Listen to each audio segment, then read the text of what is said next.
welcome Kimberly Stone today. Kimberly works with Embrace Grace. I met her at a conference and it just seemed Mhm. like she'd be a great fit for just talking about Jesus. So welcome, Kimberly.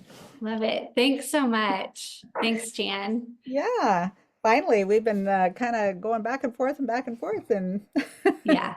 Yeah, we got it though. we I got was it. like, is it going to work? We got it. It's Yeah. all in God's timing, right? Yeah, exactly. So tell me what you do, Embrace Grace. Tell us about it. So Embrace Grace, so our mission started about 14 years ago. The founder of our organization, she was a single mom at one point in her life and found herself in an unexpected pregnancy. And then ended up obviously raising her son. And as her son got older, realized I just didn't feel like I had a place in the church in the season when she was walking through her unexpected pregnancy. And so our ministry was birthed out of that. Our organization was birthed out of a deep desire to see the church mobilized to care for women in unplanned pregnancies.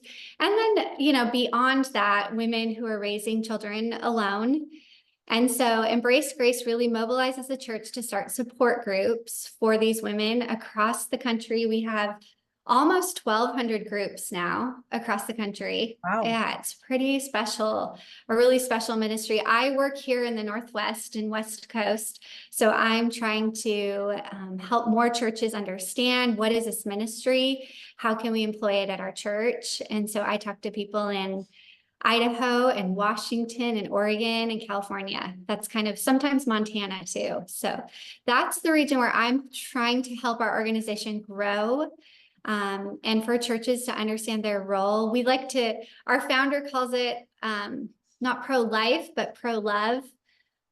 So really mobilizing the church to care for these women when they're choosing life, because that's what we're standing for. We understand, what we believe about life, but what are we doing about it? And I think the church has always kind of fallen short there, mostly out of uncertainty of what to do. Mhm. How do we come alongside these women? What is our role? What can we do? Because I think we really understand what we believe. We just don't know what to do. So, Right. Yeah, agreed. yeah, yeah. Um, so are you involved? So you're not under Right to Life, you're actually a separate organization then. Yeah, we're a nonprofit. Mhm. We work with Right to Life. We work with particularly in every state. We work with a lot of the bigger organizations that are working for the state. And we partner with a lot of Stand for Life and a lot of these other organizations that are doing different work. But we definitely work with a lot of those. And we work with pregnancy resource centers a lot. Yeah. So we partner with pregnancy resource centers to really help their clients find a support group in their local communities. So that's really your biggest emphasis is working with the churches. Yeah, the churches and then the pregnancy resource centers, connecting them with the different local churches. A support group that a church decides to run is about 12 weeks long. And so we are helping those churches get those started, continue activating those. And we've created curriculum, obviously, all the tools Embrace Grace has created, and then the church gets to employ those in their local communities. Yeah. Are you working with dads too? Yeah, we have 3 curriculums. We have a Embrace Grace curriculum, which is for single women who are in an unexpected pregnancy. And then we have Embrace Life curriculum, which is for single moms. And then Embrace Legacy, which is for single dads, or sometimes the dads that are connected but not married yet to these women are then going to get to be a part of Embrace Legacy. A Nice. lot of times churches, they don't necessarily have all 3 groups starting at once. Right. But once they get traction, they realize, gosh, there's so many different ways we can be reaching and serving our community and the needs that these people have. So So, walk me through how that would actually work. Let's say my church wanted to be involved with that. What what would be the steps to working through that? yeah, we want to help the church identify a leader who's going to lead this group.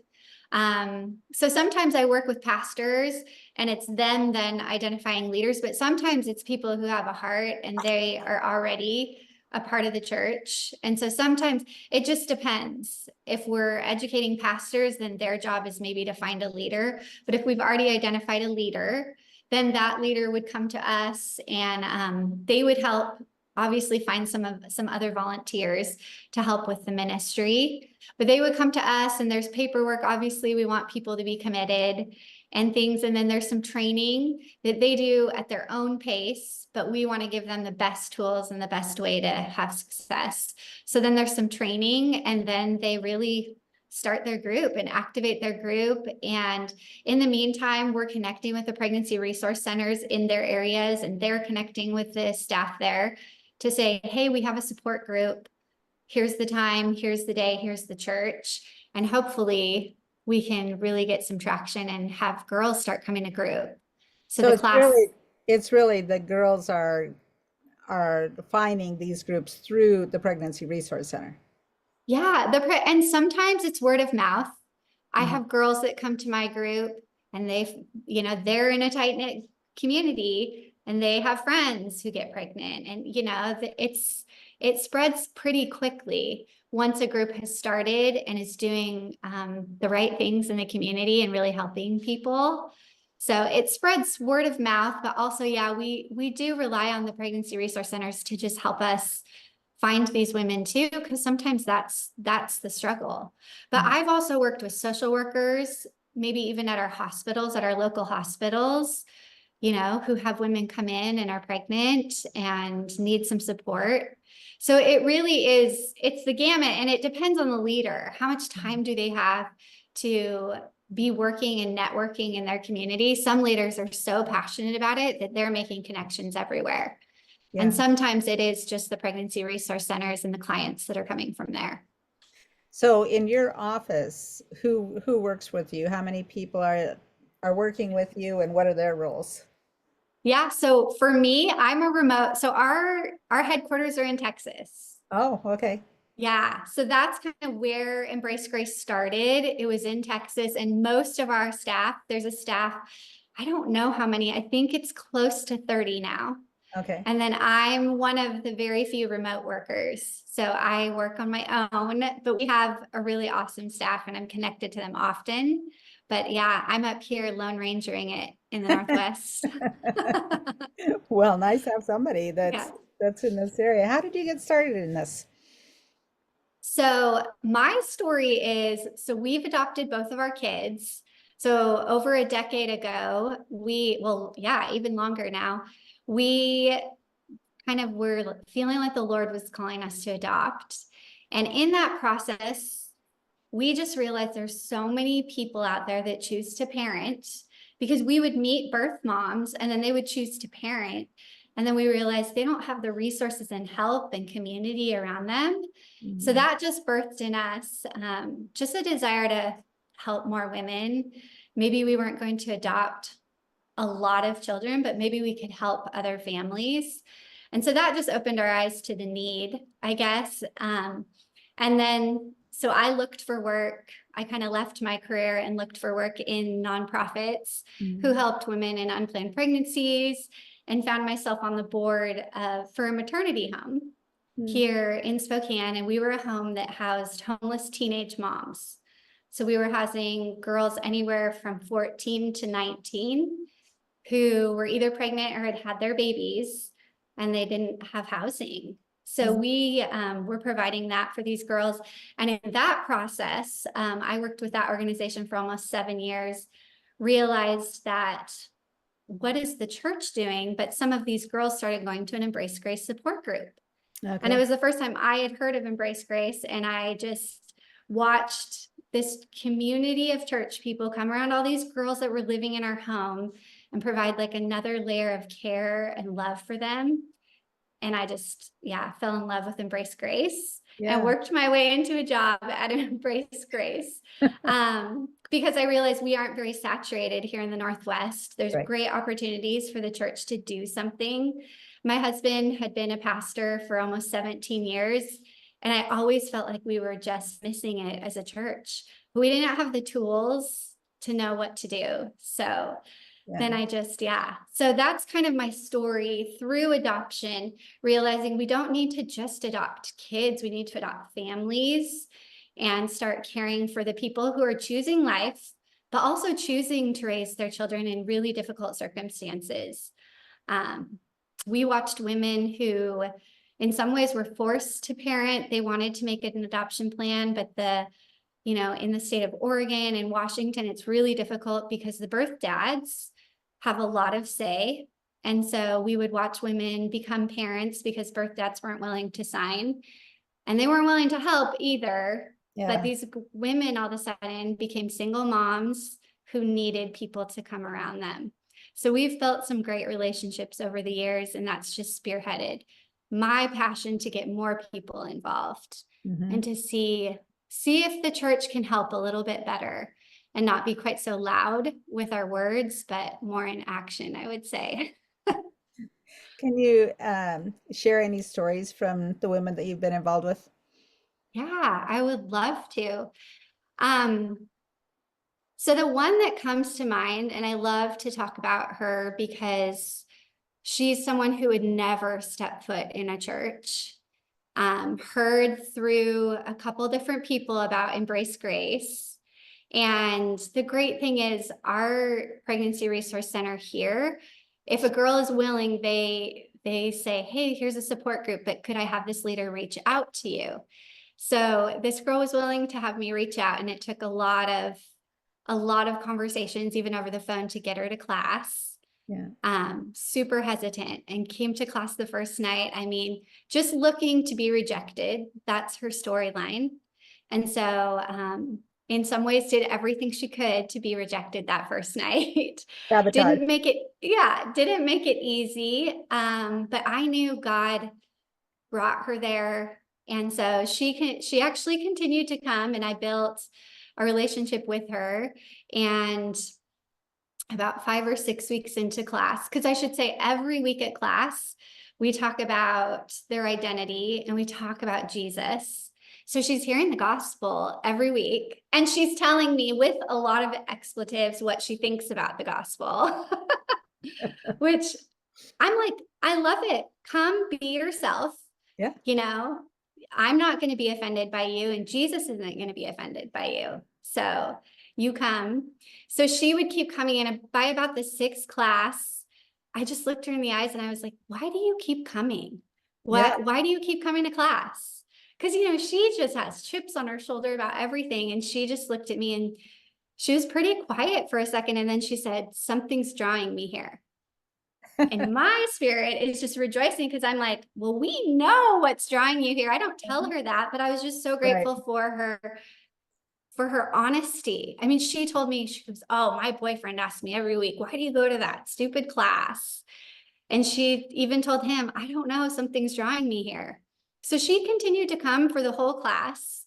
At the end of the class, we throw a baby shower. So that's kind of one thing that we do that's unique. We have this support group, and then at the end, the whole church collectively can give to a baby shower that we're going to throw for all the girls on the same day they've come to class.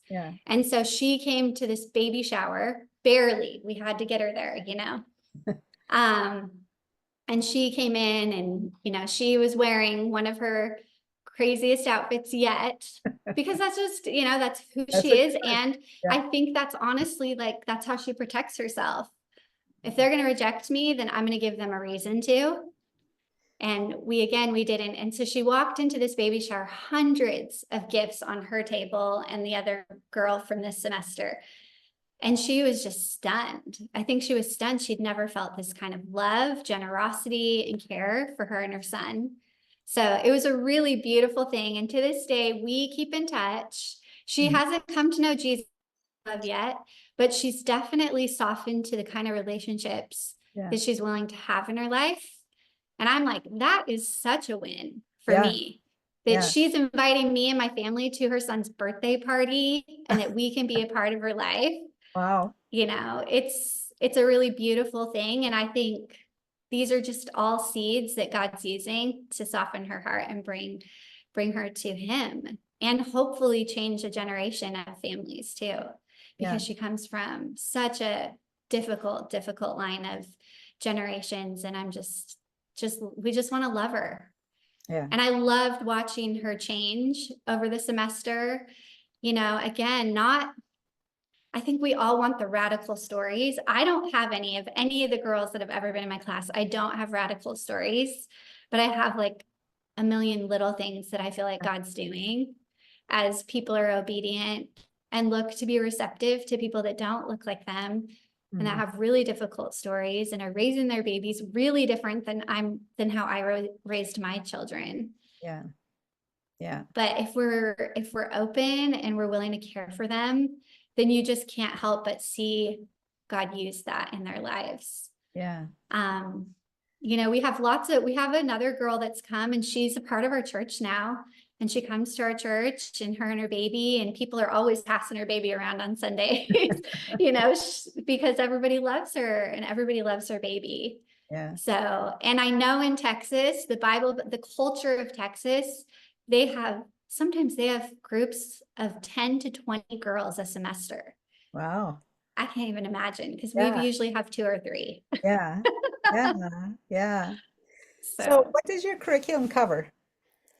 it's the Embrace Grace curriculum is a lot more about shame, identity, where they're headed, how God's obviously given them this baby.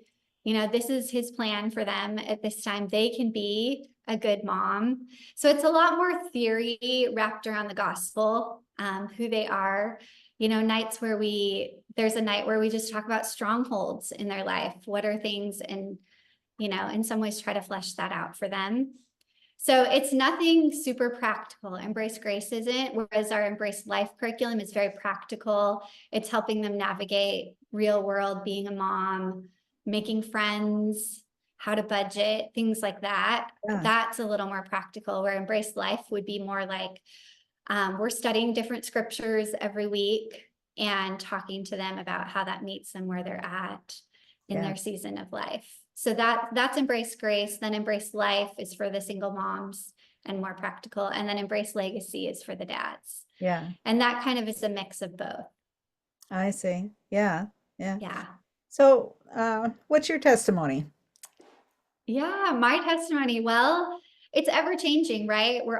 I feel like, man, we're always being changed by the Lord. But I grew up in a Christian family.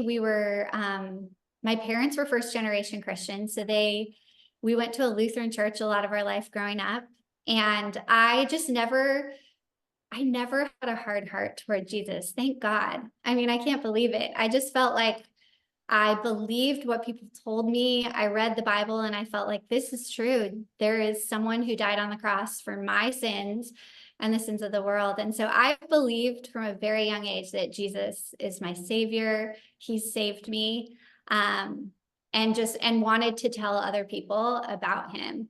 So, that's been a part of my life. I can't even tell you the day that probably sounds weird, but the day that I really came to know Jesus, I don't know. Yeah. I think my mom would tell you that she maybe knew, but I don't know. And so then, in high school, led a lot of like outreaches and things for my classes that I was in. It was called First Priority, was the group that I was a part of, and loved that. And then it was called Western Baptist College in Salem. It's now called Corbin University, but it was Western Baptist College when I went, and got married after I got out of college. And my husband was a pastor. So then we did ministry for about 17 years. And in that time, that's where God changed me so much when we adopted our kids. Yeah. I just felt like the Kids world do was that opened anyway. up. Oh my God. Well, yeah. And then I'm raising my kids, and I just feel like you have broken me down on every level. How old are your kids now? So they're 11 and almost 8. Yeah. Yeah. And I homeschool them. So man, they do break me down, let me tell you. Homeschool's So a gig. That's a whole nother gig. Anyways, so that adoption just opened my world to like, in fact, I should tell you how we came to adopt our son. He So we were in the adoption process with a company called Bethany Christian Services. And we lived in California at the time. And I also had a blog at that time in my life because I was a wedding photographer. So I had shared that we are adopting. But usually how adoption works is the agency shows birth parents like a profile about your family, and then birth parents pick the adoptive parents. At some point you get chosen. And so we figured, well, that'll be us. And then, but had shared it on my blog. And through that process, like a few different people came out of the woodwork that we thought, oh my gosh, like one girl was pregnant and she knew me from Facebook from, a decade ago and reached out. And we thought we were going to adopt her baby, but that was a situation where the husband, or not the husband, the boyfriend was unwilling. So she's a single mom. And then we had this random thing come through my blog, kind of like an email saying, we have a child and we might need to place him for adoption. And so then we ended up, and we were in Oregon during that week, and they were in Oregon. So we ended up meeting them on her due date. They have a really hard story. DHS was a part of their story. So they'd already had a child taken from them and lost all their privileges to parent. And so they knew that when this little guy was going to be born, that he would be taken into custody, to state custody. So they reached out to us kind of in a desperate attempt to maybe figure out if there would be something else. So we met them outside their really worn down house and a picnic table. It was like an out of body experience. Yeah. Because Bethany Christian Services wasn't in Oregon. There was no mediator. So all of a sudden we were in this relationship with people. We had no idea who they were, what their story was. But they had reached out to us. So we just prayed a lot about it. Parker was born 8 days later. We had gone back to California. They asked us to come when he was born. They said, we don't know. We don't know if we're going to make an adoption plan, but if we do, we would choose you guys. So they asked us to come back, and said, just come back to the town. Don't come to the hospital or anything. So we came to town, and then right away they said, come to the hospital. We want Kimberly up there while she's in labor. Oh, So I end up being at the hospital and you with having these all people. kinds of feelings. Like, what is happening? I mean, I look at it as, those times in your life where you just know the Spirit has like put you in a place and he's kind of blinded your eyes to probably the chaos of it. Because people looking in felt like it was a really chaotic experience. I didn't. And so but it was one of those times where I felt like God was just working in a lot of people's stories that brought us all together. And so she gave birth. Parker was born. They chose at that time to still say, we don't know what we're going to do, but can you stay in the nursery with him because we can't be with him? Praying like crazy. People were praying. We were praying because we honestly, if they could be able to be his parents and that's what they really wanted, that honestly, we were like, that's not for us, but we've been called to whatever's happening right now. And so we would be with him in the nursery. We would see them every once in a while. It was a 3-day process because she had ended up having a C-section. So DHS was like, we'll give you 3 days to decide, like, is he going to go into foster care? Are you going to make an adoption plan? You have 3 days. So they kind of vacillated the whole time. And he was born on a Tuesday morning, and then Friday afternoon, Sabrina, she called me up to her room and she said, I'm going to ask you to be his mom. And it was the most sacred thing that's ever happened to me in my life. I felt like, wow, just, yeah. Yeah. What a gift. An immense heartbreak. I mean, you're walking through this is not what they wanted for their life. And there's some sad circumstances around all of it, but also seeing how God's really had his hand on our son, in the season of all the things he was exposed to and what happened and how God just really you just see how God works without without our trying to control and move everything around. So that really helped me understand a little more of like God's sovereign, and he can do whatever he wants, and he'll get people where he wants them. And we don't have to be the people that decide all the chess moves. Yeah. So it was a big walk of faith, I guess, like increased our faith in that season. Let me hold on. I'm gonna. Yeah. Just a second. It's okay. Wow. Just wow, huh? Yeah. To this day, it's one of those stories. And as we've watched him grow, he's just this really sweet, special kid. Everyone says that about their kids, but you just knowing like what his story is just makes me in awe of how God works and preserves people and their stories, and his like really intentional care for people.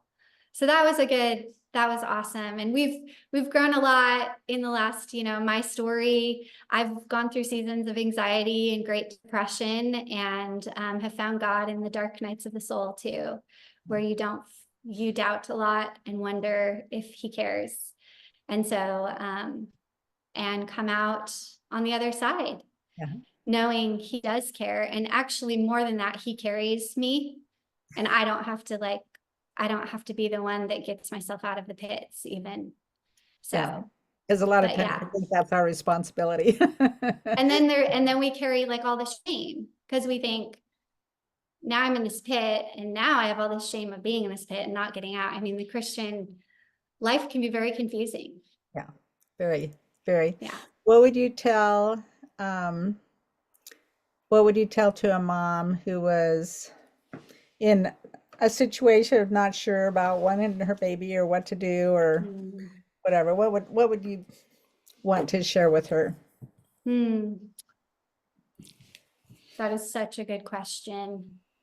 I think really listen to what her fears are. Like, what are you most scared of? And as you hear what her fears are, help her not make decisions based on the fears. And because that's not a good place for any of us, And so I think spending a lot of time hearing her story and listening to what she's afraid of, and then empowering her to make decisions that are opposite of the fear, so that she can walk into a good life. Even if she doesn't know Jesus, like the good life is always brave and courageous, and that there's good things on the other side of what we're scared of. I'm preaching to myself. I know exactly, right? And what would you tell but these women, but like the biggest motivator, to be honest, for abortion is fear. That's why people get abortions, because there's so much fear wrapped around the next season of their life and what that is. And so if we can like be sounding boards for fear, I just think that's a great place for women who are in these situations. Yeah, good advice. What would you say to the person that's listening who would be interested in trying to start a group like this in their church? Definitely reach out to us. We would love to just hear your story.